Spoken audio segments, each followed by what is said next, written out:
음소거 하고 있어요. 지금부터 시작합니다. 자, 아이디어란 IV에 대해서 얼마나 바뀌었느냐에 대해서 살펴봅시다. 그래서 전류 전압 곡선이 있을 때 아이디얼 다이오드 방정식에 따르면 커브는 이러하나 실제 실측한 데이터는 모노토닉하게 증가하고 브레이크다운 조금 더 많이 흐르고 잘 맞다가 저항으로 변합니다. 1, 2, 3, 4라고 이름을 붙였고요. 네, 이 여기서 다룰 거는 2번, 3번이 얘입니다. 1, 3번. RG 커런트인데 리컴비네이션 제너레이션 커런트가 될 거고요. 그 뒤에 여기 동그라미 4번을 설명하는 물리 현상이 시리즈 저항 하이 레벨 인젝션에 해당이 되겠습니다. 일단 이 부분을 할 거고 여기 챕터 6 포인트에 나오고 그 다음이 이제 네로 베이스 다이오드인데 여기 이제 BJT 공부하러 들어가기 위한 그 미리 사전 학습이다라고 보면 되겠습니다. 이제 베이스가 어디에요? 베이스가 좁다는데 다이오드에 베이스가 없는데 뭔 소리세요? 근데 이게 PN에다가 나중에 P를 뒤에 하나 더 붙이면 여기가 이제 2m, 저기 베이스, 여기 컬렉터가 됩니다. 2m는 방출하는 거잖아요. 홀을 이렇게 방출하는 거고 얘는 그 홀을 받아들이고 그 사이에 이제 베이스 기지가 있는 겁니다. 이 베이스의 폭을 매우 좁게 하자는 거죠. 그러니까 이렇게 P, NP 뭐 이렇게 하자는 뜻입니다.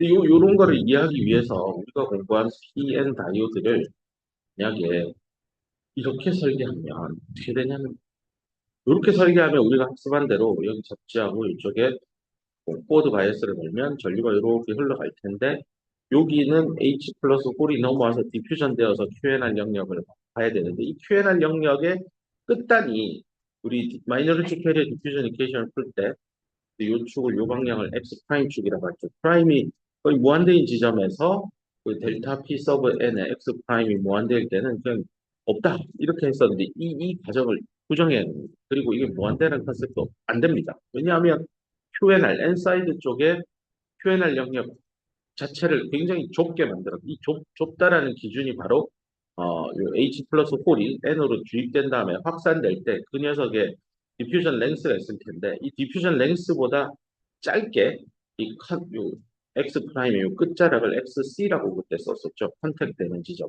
메타라고. XC 값이 LP보다 작게 설계하는 PN 다이오드를 네로 베이스 다이오드라고 합니다. 요걸 잘 이해를 하면 네, PMP, BJT 동작에 대해서도 잘 이해할 수 있습니다. 그런 차원에서 이런 단어가 등장했다라고 하면 되겠습니다. 이 얘기는 너무 하이 레벨이라 그냥 참고 자료로 우록에 있는 건데 그냥 갖다 놓으면서 스킵할게요. 여기서부터 봅시다. 이 장표에서 설명하려고 하는 거는 리버스 바이어스인데요. 그 KT 오버 Q보다 몇 배 정도 높은 수준입니다. 그래서 이 전류 전압 곡선에 여기로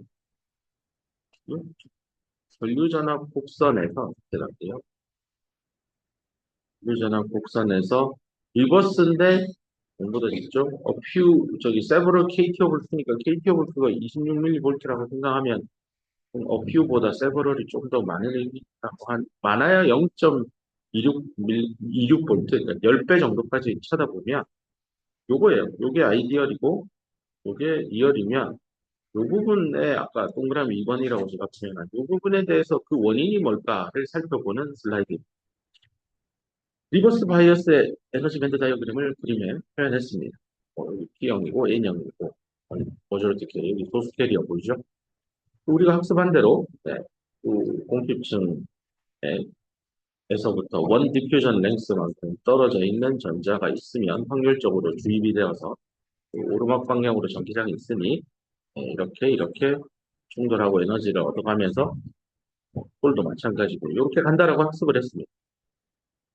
그래서 일정하잖아요. 여기 있는 그 페르미 레벨 쳐다보면 페르미 레벨 사이에 요 갭도 보이잖아요. 이 갭을 더 늘려서 밴드 밴딩을 더 심각하게 쫙 내리더라도 그 유입되는 양에는 변함이 없더라라는 게 핵심 아이디어였는데 근데 실제 리얼한 데이터를 찍어보면 는단 말이에요. 특히 바이어스의 값을 키우면 그러면 도대체 범인이 어디 있을까에 대해서 이제 지금부터 고민을 해야 될 겁니다. 딜까인데요. 일단 리버스 바이어스의 크기를 키우면 전류의 값 자체가 커지니까요. 반대 방향, 요 방향으로는 전류값이 커지니까 뭔가 흐름이 많아진다는 의미인데 어디에 그런 게 있을까인데 말한 대로 아이디어란 다이오드 해석할 때 하나 중요한 과정 중에 하나가 공필층 내부에는 리컨비네이션 제너레이션이 전혀 없다라고 했는데 실제 있잖아요. 있다라고 가정해 보세요. 그럼 EHP가 여기 하나 만들어졌습니다. 일렉트론 홀페가. 뭐 이런 거는 이제 온도 300켈빈이어도 thermally generated 된 EHP 분명히 존재합니다.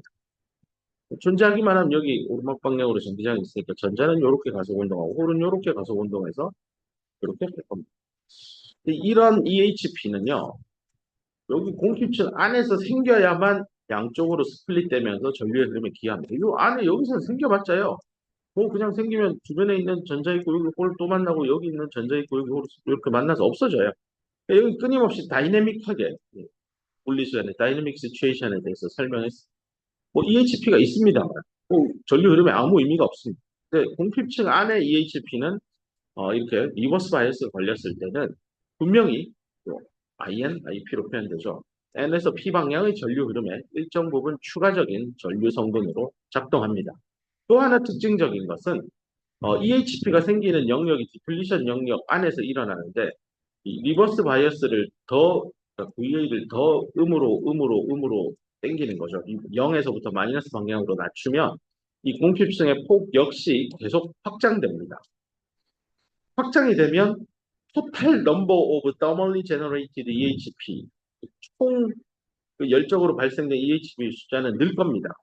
그래서 아하 이렇게 되죠. IVA에서 여기 0인데 마이너스 0.1을 걸 때랑 마이너스 0.2를 걸 때랑 분명히 여기 안에서 발생되어서 얻어진 EHP로 의한 N에서 P 방향의 전류는 분명히 더 증가될 거다. 마이너스 0.1에서 마이너스 0.1을 인가하면.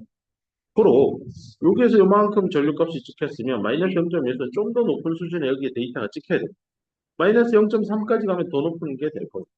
그래서 이렇게 모노토닉하게 반조 증가 함수 형태로 전류의 값은 늘어납니다. 그 원인은 리버스 바이어스를 세게 가하면 리버스 바이어스요.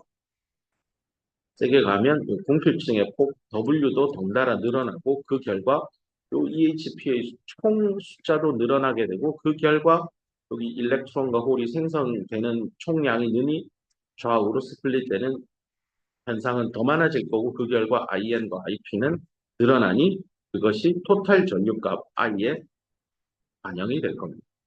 이러면 이게 이해가 되죠. 바이어스를 리버스, 더 리버스로 가면 전류값이 쭉 단조 증가적 형태로 늘어나는구나.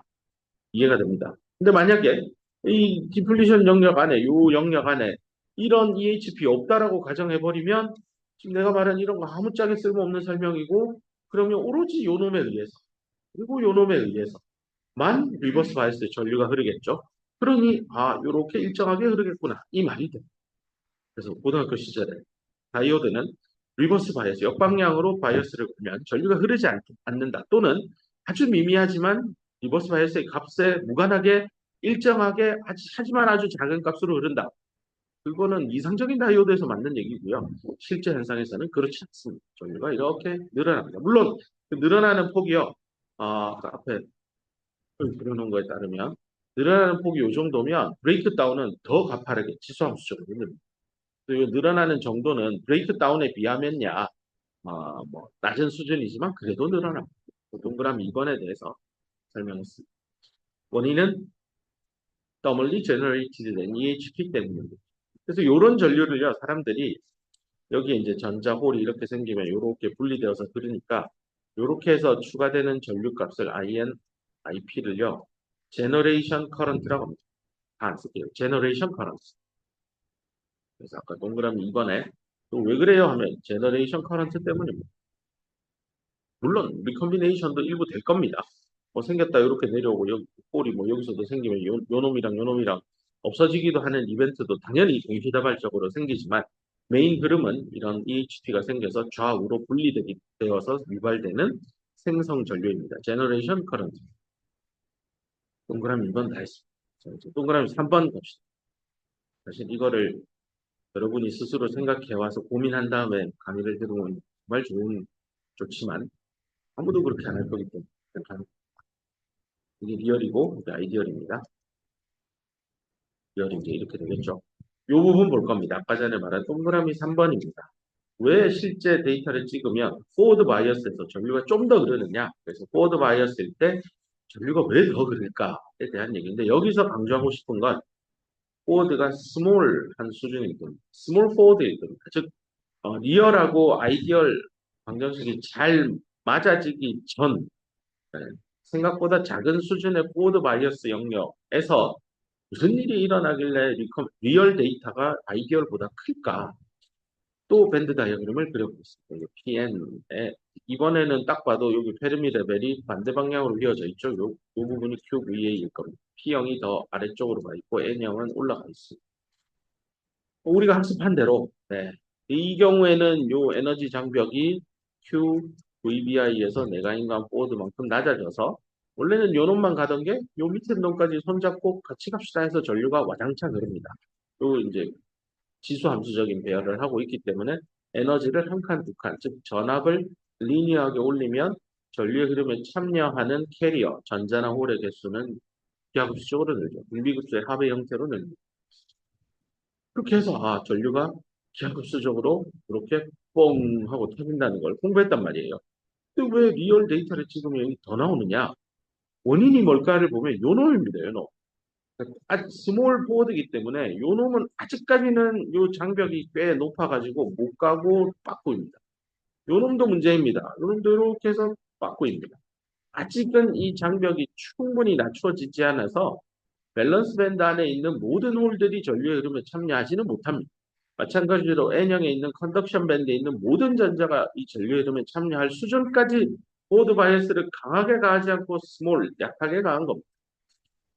그러니 요 밴드 엣지 근처에 있는 일렉트론과 홀은 여전히 전류의 흐름에 참여하지 못하는데 문제는 공필층의 폭은 포워드 바이어스를 가할수록 이 폭은 좁아집니다. 점점 붙죠. 이 H 플러스와 E 마이너스는 서로 가까이 붙기 시작합니다. 붙으면 분명히 여기까지는 올 거예요. 에너지 깔끔하게 정리하기 위해서 치우고 이 정도면 이 정도 에너지는 봐서 여기까지는 올 수 있어요. 근데 이제 더 에너지가 없어서 여기까지는 못 가고 다시 내려와서 원위치할 겁니다. 여기서 이렇게 뱅글뱅글 맴돌고 있을 거예요. 홀 역시 마찬가지로 에너지를 받아서 분명히 올라가서 이렇게는 가는데 여기서 에너지가 부족해서 다시 콩콩콩해서 원위치. 문제는 이 라인에서 한번 봅시다. 여기 H 플러스가 있고 여기 일렉트론이 있으면 여기서 리컴비네이션 충분히 될 수 있습니다. 이상적인 다이오드 방정식에서는 이거 없다라고 했는데 이제 있단 말이에요. 없는 게 아니라고 있어요. 있기 때문에 이걸 감안해야 됩니다. 그러면 전자와 홀이 여기서 만난다라고 생각해 보면 이런 얘기가 나옵니다. 홀이 이렇게 가고 밴드 엣지에 있는 홀입니다. 밴드 엣지에 있는 전자도 이렇게 간 다음에 여기서 딱 만나서 흐름이 생기면 이렇게 쓸 수 있을 겁니다. H 플러스는 양의 전하를 떴으니까 전류의 방향도 홀의 움직임이랑 같죠? 이렇게 갑니다. 이거 IP예요. 전자는 요 방향으로 가니까 전류는 이렇게 갑니다. IN 전자가 만드는 전류죠. 시작점을 보세요. 여기 이 컨비네이션이 되는 지점을 기준으로 전자는 이렇게 공급되고 홀은 이렇게 공급돼서 둘이 여기서 만나서 없어져요. 없어지면 뒤에서 또 와요. 전자 또 와요. 계속 공급되면서 여기서 재결합이 일어납니다. 요 통로가 없었으면 이런 밴드 엣지에 있는 전류 흐름은 가만 안 해도 되지만 지금 그 통로가 실제 존재하잖아요. 요건 있단 말이에요. 그러니까 여기 있는 놈도 이렇게 가요. 그 뒷선에 있는 놈도 가요. 얘도 가고 얘도 가요. 그러니까 여기서 전류가 요렇게 홀은 요 방향으로 움직이고 전자는 요 방향으로 움직여요. 근데 전자의 이동의 반대 방향이 전류잖아요. 그래서 전류를 초록색은 캐리어의 실질적인 움직임이지만 전류의 흐름만 생각해 보면 요렇게 간 다음에 요렇게 가요. 그래서 요걸 요렇게 이어주면 요 커런트 패스가 생깁니다. 보세요. 요 전류가 추가돼요. 그렇기 때문에 IVA에서 이건 아이디얼. 리얼은 이렇게 하다가 잘 맞아요. 이게 리얼이에요. 그래서 왜 요 갭이 생길까? 바로 여기 말하는 요 커런트 플로우 때문이고 얘는 왜 생기죠? 설명한 대로 이 컨비네이션 때문에 생기는 커런트. 그래서 앞에서 설명한 쭉쭉쭉 들어가서 여기 동그라미 3번. 이거 왜 차이가 날까? 컨비네이션 커런트 때문입니다. 4번으로 가봅시다. 4번. 4번은 좀 더 이해를 잘 하기 위해서 로그 스케일로 바꿨습니다. 왜냐하면 이제 고전류가 흐르는, 상대적으로 높은 전류가 흐르는 곳에서 포워드 바이어스도 꽤, 여기가, 이게 이제 아이디얼이고, 이게 리얼 데이터인데요. 이거 잘 맞잖아요. 그 슬롭이 보면 표 나누기 KT니까 이게 아이디얼 다이오드, 다 쓰기 싫어서 그냥 짧게 쓸게요. 다이오드 이케이션이 잘 맞는 구간입니다. 그 넘어서입니다. 아까 말한 동그라미 4번 영역인데 리얼 데이터의 전류값이 보세요. 같은 전압값에 대해서 요게 계산값인데 실제 실측한 값은 요거밖에 안 돼요. 요만큼의 갭이 생기는 거죠. 근데 그건 포워드를 더 세게 가면 가할수록 일선이 이렇게 가면 그 갭은 더 벌어져요. 도대체 무슨 일이 일어날까? 꽤나 높은 수준에 요 다이오드 커브 요 원자리가 아마 빌트인 포텐셜일 텐데 내가 인가하는 전압이 빌트인 포텐셜 근처 내지는 더 커버리면 계산한 값하고 실제 측정한 값에 어마어마한 차이가 생겨요. 왜 이럴까? 아까 잠깐 예고한 대로 이상적인 다이오드에서는 내가 인가한 전압이 곧 정션, 즉 디플리션 영역에 싹 다 간다라고 가정했었습니다. 여기 있죠, 요거. 요 전압이 곧 내가 인가한 전압이랑 거의 여기 1볼트 가면 여기 1볼트다라고 생각했었죠. 그렇게도 틀리지 않았어요. 왜냐하면 여기에는 노 캐리어, 전자나 홀이 없으니까 저항이 무지하게 큰 절연체고 이쪽은 반도체잖아요. 전자나 홀이 있으니까 상대적으로 저항이 작아요. 맞는 말이에요.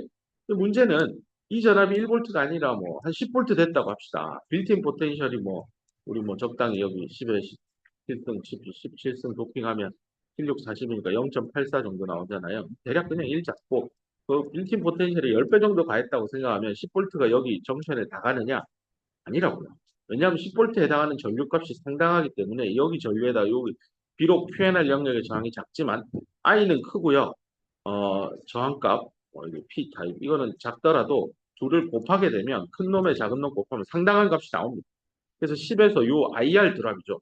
전류가 여기 QNR 관통해서 가야 되니까 여기 전류값과 요 P형이 자체적으로 가지고 있는 저항하고 둘을 곱한 I와 R가 IR에 의한 볼티지 드랍을 IR 드랍이라고 하는데요. 이 IR 드랍이 내가 10볼트 가 있는데 IR 드랍이 뭐 한 2볼트 나왔다 이러면 이거 무시하면 안 돼요.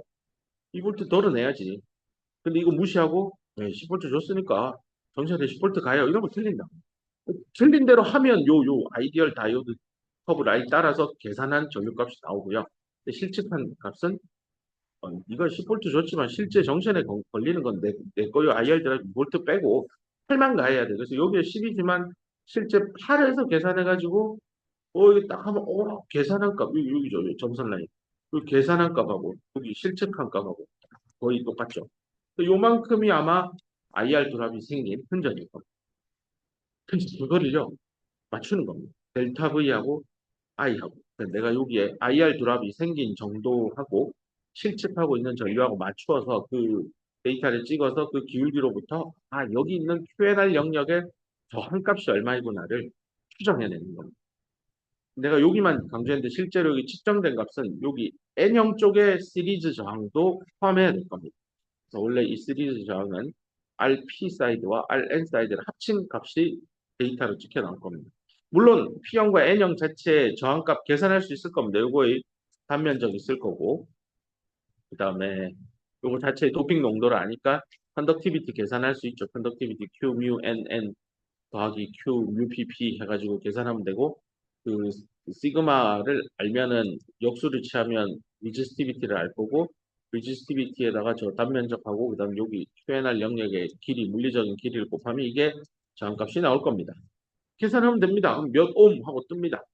뭐 P형 쪽, N형 쪽, RN의 값이 서로 농도를 맞추면 농도를 설정 맞추더라도 P와 N의 모빌리티 값이 다르기 때문에 농도를 똑같이 하면 RP, RN은 무조건 다르겠죠. 모빌리티 값이 다르니까. 뭐 어쨌건 합은 여기 측정 데이터로 찍어낼 수 있을 겁니다. 그래서 시리즈 저항이라는 값을 과거에 이상적인 다이오드 공부할 때는 무시했죠. QNR의 볼티지 드랍은 없습니다. 라고 했는데 포워드 바이어스를 빌트인 포텐셜 근처 내지는 더 높은 수준으로 가게 되면 포워드 바이어스 상당할 때는 시리즈 저항에 의한 IR 드랍 무시하면 안 됩니다. 그래서 델타 V 값만큼 좀 낮추어서 계산을 해서 실측값과 계산값을 맞출 수 있을 겁니다. 그 과정에서 델타 V가 곧 시리즈 저항의 IR 드랍이 될 겁니다. 그 다음 이제 마지막입니다. 시리즈 저항만 그러면 IVA에서 이렇게 아이디얼, 리얼은 이렇게 가거든요. 요 갭이 생기는 이유가 뭐 RS 때문입니까? 다른 이유는 없습니까? 다른 이유가 하나 더 있습니다. 그래서 그 얘기하는 거예요. 봅시다.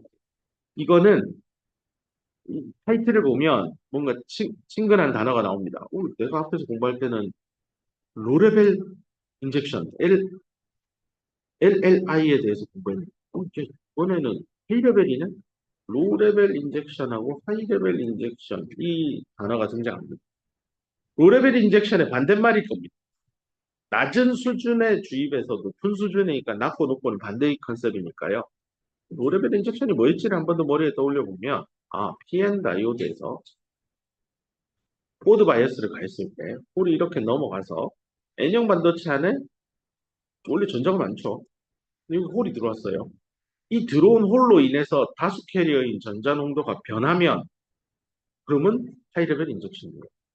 근데 안 변하는 걸 우리가 주구장창 떠들었죠. N형 반도체는 이게 전자 농도 N형 쪽 평형일 때나 NN이나 같다라고 했었습니다. 다이오드 이퀘이션 풀 때. 근데 NN 낫이랑 NN이 다르다라고 하면 이게 하이레벨 인젝션이에요. 어떻게 달라지는데요? 이거를 그림을 그려보면 보면 됩니다.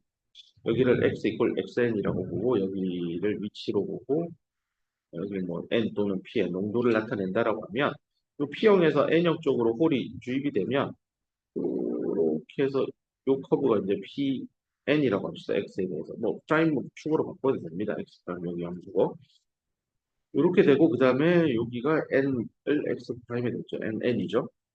물론 얘는 이제 N 낫이랑 같을 거고 ND가 될 겁니다. 문제는 요 갭 있죠, 요거. 요 세츄레이션 되는 요 포인트는 PN 평형 상태였겠죠. 그러면 N 낫분의 NI 스퀘어니까 NI 스퀘어 나누기 ND 뭐 이렇게 계산하면 나옵니다. 문제는 요 갭이죠. 요거를 우리 x 스케일에서 델타 PN하고 X 프라임에 대해서 연락을 풀었었죠. 다이어드 이퀘이션 풀 때. 물론 얘를 델타 PN X 프라임과 VA에 대한 함수를 해서 스텝 1 기억날 겁니다. 풀어냈었습니다. 문제는 요 놈이요. 요 갭이요. 여기 위에 있는 이 NN을 건드리는 겁니다. 더 많이 넘어와서 홀이 정말 많이 넘으면 요게 요 커브가 이렇게 더 들리고 더 들리고 더 들리고 위로 가겠죠. 그렇게 되면 요 빨간 선을 NN을 넘어설 겁니다. 이 경우에 N형 반도체 내부에 있는 전자는 어떻게 움직일 건가를 생각해 보면 홀이 많이 넘은 얘는 플러스 차지를 떴기 때문에 음의 전하를 띈 일렉트론은 위에다 다시 드릴게요. 예, 홀이 이렇게 많이 넘어와서 여기에 홀이 잔뜩 있으면 이 수준이요. 여기 있는 다수 캐리어의 농도를 다섯 개, 여섯 개 그립시다. 더 많으면 전자가 이쪽으로 밀려 들어와요. 플롱에 있는 바닥에. 그래서 이 커브를 새로 좀 다시 클리어하게 그려보면 그래서 이게 PNX 프라임이라고 합시다. 그러면 이 정도 이게 NNX 프라임이면 얘가 원래라면 이렇게 일직선이어야 되는데 이게 아니고 이렇게 해서 딸려 올라가요. 이렇게 같아져요. 그러면 NN 오브 X 프라임에서 요 X 프라임이 0인 공표층 엣지에 전자가 모인다는 뜻이에요. 누구 때문에 홀을 많이 잡아넣어서 모였어요. 모인 다음에 이 전자는 어떤 힘을 가지냐면 다시 농도차 때문에 안으로 밀려 들어가요. 밀려 들어가니까 전류의 흐름은 요 반대 방향이죠. 전자니까. 네, 전자는. 또 보세요. N에서 P로 역방향으로 전류가 흘러요. 얘 때문에 요만큼 깎아 먹는 거예요. 그래서 너무 많은 홀을 P에서 N으로 주입하면 반대편에 있는 다수 캐리어의 프로파일이라고 하죠. X 방향에 따라서 어떻게 그 다수 캐리어가 분포하느냐. 그 프로파일에 변화가 생겨요. 로레벨 인젝션일 때는 다수 캐리어에는 변화 없어요. 이 식이 그 말이잖아요.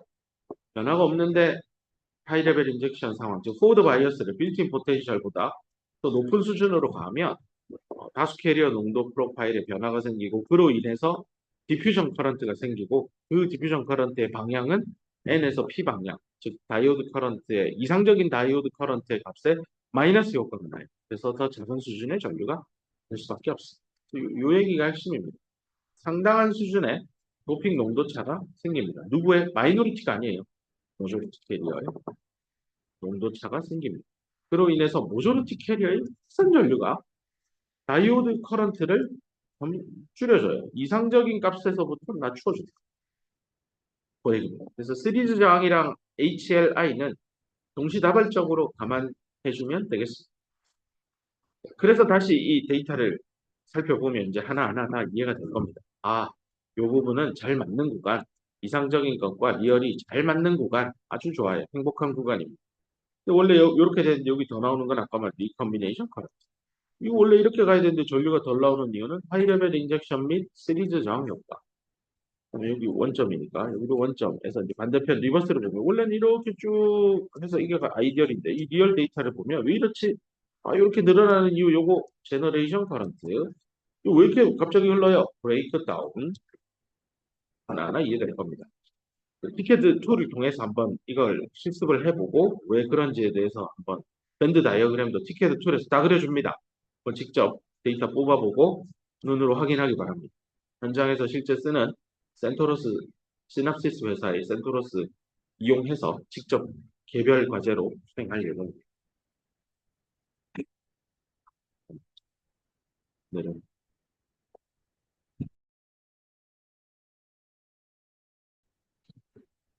자, 이제 지금부터 다룰 얘기는 네로 베이스 다이오드 전류 전압에 대한 특성을 좀 볼 겁니다. 그걸 이제 유도할 건데 하는 과정에서 음소거가 돼가지고 한 번 더 설명하겠습니다. 이게 PN이 있는데 사람들이 뒤에다가 P를 하나 더 붙이면 무슨 일이 일어날까에 대해서 관심이 생겼고요. 이게 이제 소위 말하는 바이폴라 정션 트랜지스터의 구조입니다. PNP 타입도 있고 NPN 타입도 있습니다. 그리고 이제 뭐 P 타입 BJT는 뭐 N 타입 BJT 나누어서 설명을 할 건데요. 우리는 우리 책대로 이걸 중심으로 해서 설명해 나가도록 하겠습니다. 근데 이걸 공부하기 전에 우리는 요 앞에 PN을 열심히 공부했으니 이 P를 붙였단 말이에요. 근데 실제 BJT를 정말 트랜지스터답게 설계하려면 결론부터 얘기하면 NP 얘는 엄청 진하게 도핑하고요. 얘는 연하게 도핑하고요. 요 가운데 있는 N형은 좁게 설계하면 됩니다. 그게 그 지향해야 되는 방향입니다. 그리고 이미터, 그거를 쏴주는 거죠. 얘는 플렉터, 그거를 수집하죠. 출발지 도착지입니다. 그 사이에 통과하는 곳이 이제 베이스가 되겠죠. 근데 이 베이스를 좁게 설계해야만 홀이 그대로 관통해서까지 갑니다. 아, 내가 아주 중요한 얘기를 했습니다. 그대로 관통한다. 이게 N형 반도체니까 전자가 득실득실한데 홀이 주입이 되어서 간다고 하면 당연히 전자랑 만나서 다 죽을 거예요. 거의 대부분 리컨비네이션 돼서 없어집니다. 근데 그 리컨비네이션 되기 전에 리컨비네이션 된다는 건 디퓨전 랭스의 컨셉과 관련돼 있고 그럼 이 네로 베이스의 폭을 L 뭐라고 뭐야 베이스라고 나중에 표현할 건데 이 표현도 빠르게 쓸 건데 WB 맞아요. 베이스의 폭을 하여튼 그 베이스 영역의 소스 캐리어의 디퓨전 랭스보다 훨씬 좁게 요 표현 나중에 배울 겁니다. LB가 뭔지 이렇게 설계만 해주면 얘는 끝내주는 BJT가 그러기 위해서 우리가 공부한 PN 다이오드 이렇게 공부했는데 얘를 좀 바꾸어서 N형을 여기 좁게 설계해봐. 이게 N이야. P는 이렇게 넓어. 이렇게 됐을 때 여기 안에서 홀이 이렇게 들어간 다음에 쭉 관통해 가야 되는데 우리가 공부한 대로 그 다이오드 이퀘이션 풀 때 보면 이쪽 끝을 X 프라임이 거의 무한대다. 그리고 거기에서 N형 반도체 쪽에 홀의 액세스한 공도가 프라임이 무한대쯤 가면 사실은 0에 수렴합니다라는 바운더리 컨디션을 써서 마이너리티 캐리어 디퓨전 이퀘이션을 세컨 오더 이게 미분 방향이 풀었었잖아요. 그렇게 해서 뭐 A1, A2 이런 거 하나 날렸잖아요. 무한대 대입해가지고 기억나죠? 이걸 못 쓴다고요. 언제요? N형을 너무너무 좁게 설계하면 이 좁은 내로 N형이라 해야 되는 거 아닙니까? 이 베이스라는 단어가 등장한 거 BJT 공부하려고 BJT의 그 컨셉을 좀 들고 온 겁니다. 그래서 N형 한쪽을 굉장히 좁게 설계한다. 이 굉장히 좁다라는 건 너무 문과적인 표현이고 공학도들은 항상 모든 현상을 숫자로 얘기해야 되니까 좁다의 컨셉을 아까 말한 대로 N형의 물리적인 폭, N사이드의 물리적인 폭을 그 홀에, 그 P에 있던 홀이 이쪽으로 넘어오니까 P. 요건 당연히 N사이드 안에서 이 소스 캐리어의 디퓨전 랭스이고 그보다 좁게 설계하면 무슨 일이 일어날까를 살펴보고 싶은 겁니다. 그래서 그 내용을 지금부터 보도록 합시다.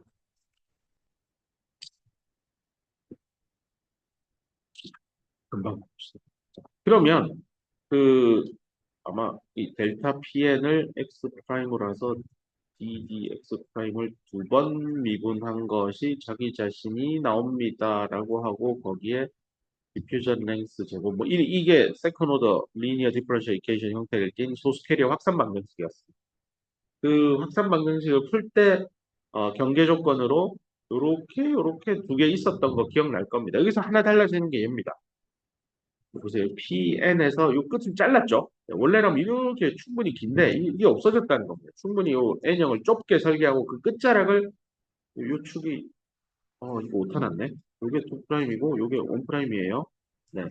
그래서 1 프라임 축의 컨택 요게 이제 결국 메탈이 붙어가지고 도선으로 연결되니까 컨택되는 지점이라고 합시다. 그 지점, 네. 그 지점이 0으로 간다라고 볼 겁니다. 여기를 무한대로 넣으면 안 돼요. 상수를 넣어야 돼요. 이러고 이 세컨 오더 리니어 디퍼런셜 이퀘이션 풀어야 됩니다. 그럼 똑같죠. 방정식의 제너럴 솔루션 일반에는 이런 형태일 거고 경계 조건을 하나, 둘 대입을 해서 A1, A2를 풀면 됩니다. 지금부터는 수학입니다. 풀어봅시다. X 프라임을 네, 여기 0을 넣은 겁니다. 0이니까 이제 출발점이죠. 요 부분이요. 출발점의 값은 요거죠. X 프라임이 0일 때 얘죠. 대입을 해보면 요가 나온다고 했으니까 그 0을 넣으면 되니까 제너럴 솔루션으로 들어가면 여기 0, 0 넣으면 이게 다 1이죠. A1 더하기 A2가 될 거고 그때 여기에 X 프라임의 0 넣은 값은 요거죠. 여기 좌변에 이거 쓰고 우변은 A1 더하기 A2입니다. 모르는 게 A1, A2 두 개인데 풀 수가 없죠. 그래서 하나 더 조건을 가지고 풀어야 되는 게 이에 나오는 두 번째 경계 조건 우측에 있는 얘입니다. 근데 이건 무한대가 안 들어가니까 정말로 복잡해집니다. 보세요. 원래 여기 앞에서 풀 때는 이 자리에 무한대가 들어가서요. 무한대니까 여기 엄청 커지니까 왜 좌변이 0이니까 A1은 무조건 0이야. 이렇게 했단 말이에요. 대신 그게 안 돼요.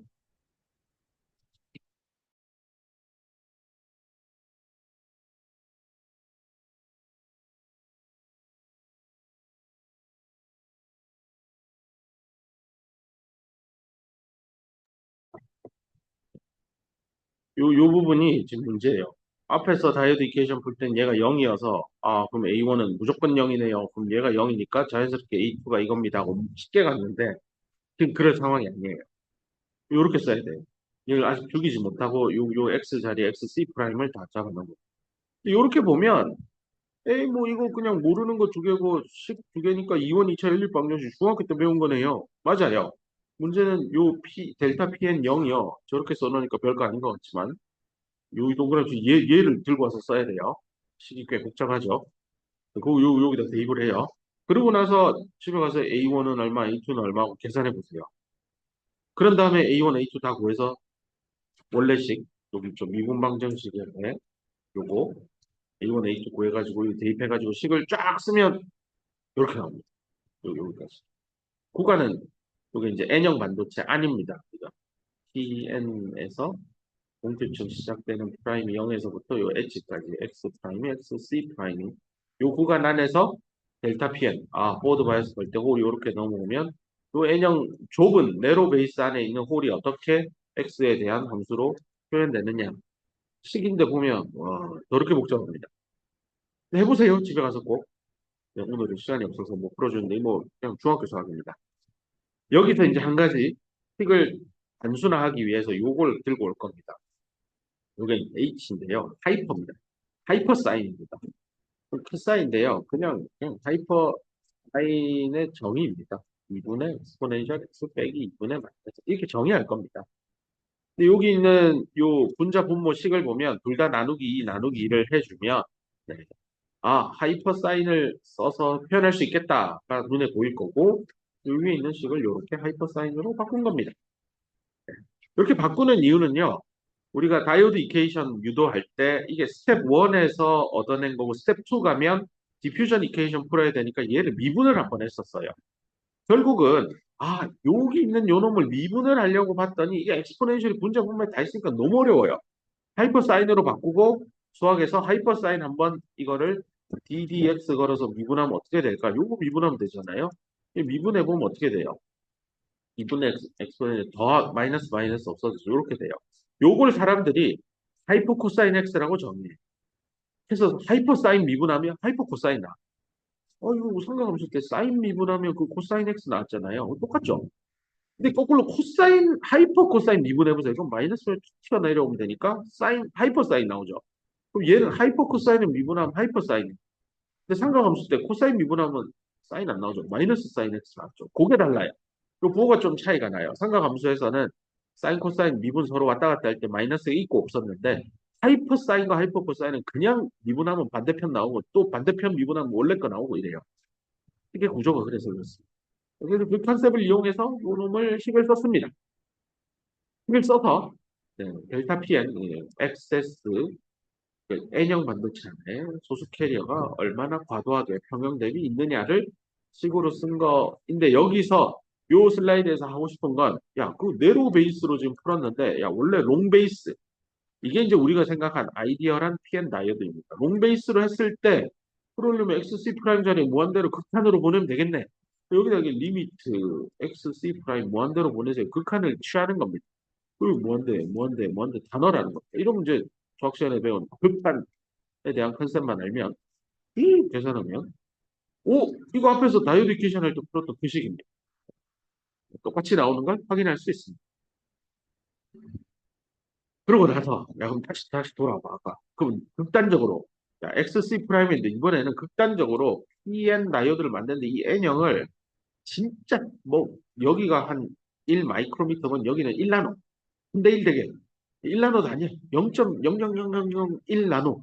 이렇게 줄이면 어떻게 될까? 그러려면 델타 Pn에 여기 델 XC 프라임을 0으로 수렴시키면 되겠죠? 그렇게 해서 이 극한값을 계산을 해봤더니 이렇게 나와. 이 극한값 계산하는 거 집에 와서 꼭 해보세요. 이 수학책 구글에 쳐도 나옵니다. 요거의 극한값은 하이퍼 사인 x에서 x를 0으로 보내면 얘는 그냥 x로 튀어나와요. 이 안에 있는 건 그냥 그대로 튀어나오면 돼요. LP 없어지고 얘를 요렇게 나누면 요렇게 나와요. 이게 시사하는 바가 뭐냐면 여기까지 하고 끝낼게요. PN 다이오드에서 포워드 바이어스 걸었는데 P형에 있던 홀이 N형으로 들어와서 얼마나 들어왔느냐는 무슨 함수냐면 리니어 펑션이에요. 좀 전에 배웠던 아이디얼 다이오드는 여기가 엑스포넨셜 X 프라임이었어요. 지수 함수예요. 비선형 함수였는데 지금은 선형 함수예요. 이게 시사하는 바를 프로파일로 그려보면 이게 P형이고 N형 쪽이 여기 X 프라임이 0인 지점이라고 보면 원래는 이렇게 그렸죠. 이게 저기 PNX 프라임의 플랫인데 이렇게 휘는 모양이 지수함수 모양이잖아요. 근데 이게 베이스를 정말 내려가게 만들면 이렇게 부드럽게 내려오는 지수함수가 아니라 선형이네. 직선의 방정식. 이렇게. 이게 진짜 중요한 포인트예요. 그죠? 그래서 여기 나오죠. 델타 P에는 X의 선형 함수. 이게 의미하는 바가 뭐냐면 선형 함수니까 미분하면 요 앞에 있는 요 상수만 남잖아요. 우리 이게 스텝 1에서 다이오드 이퀘이션 풀 때, 스텝 1 다음에 스텝 2 넘어갈 때, 요 얻었던 스텝 1의 델타 PN을 한번 미분하는 과정을 통해서 JP를 얻었었죠. 디퓨전 이퀘이션. 1차 함수예요. 미분하면 상수입니다. 와, 이게 의미하는 바가 PN 다이오드에서 N형 쪽의 폭을 무지하게 좁게 만들면 H 플러스가 넘어와서 이렇게 가는 이 홀 커런트는 일정합니다. 이게 의미하는 물리적인 의미는 no recombination. 이걸 달리 표현하면 0부터 XC 프라임. N형의 물리적인 길이가 P에서 넘어온 홀에 그 디퓨전 랭스보다 월등히 좁게 설계해주면 리컴비네이션 안 되는구나. 그 말이 PNP BJT를 만들었을 때 홀이 이쪽으로 통과하면 컬렉터에 거의 100개 쏴주면 100개 다 한다는 거. 언제? 요 놈의 폭 W 베이스를 요 홀이 넘어와서 N형 반도체에 있는 소수 캐리어인 LB라고 쓸게요. 베이스의 소수 캐리어의 확산 그 길이입니다. 이렇게만 설계해주면 BJT는 아날로그 회로에 쓰이는 세츄레이션 커런트를 잘 흘리는 트랜지스터로 등장합니다. 지금 하는 이 말이 처음에 잘 이해가 안 되겠지만 조금 더 BJT 공부하고 나면 이렇게 다 연결이 되는구나 하고 감동의 순간이 올 겁니다. 그때까지 좀 참고 또 진도를 나가보도록 하겠습니다. 자, 오늘 강의는 네로 베이스 이 부분까지 했고요. 다음 시간에 이 뒤에 있는 계산하는 것 좀 더 보여주고 발리데이션 마무리하도록 하겠습니다. 수고했습니다.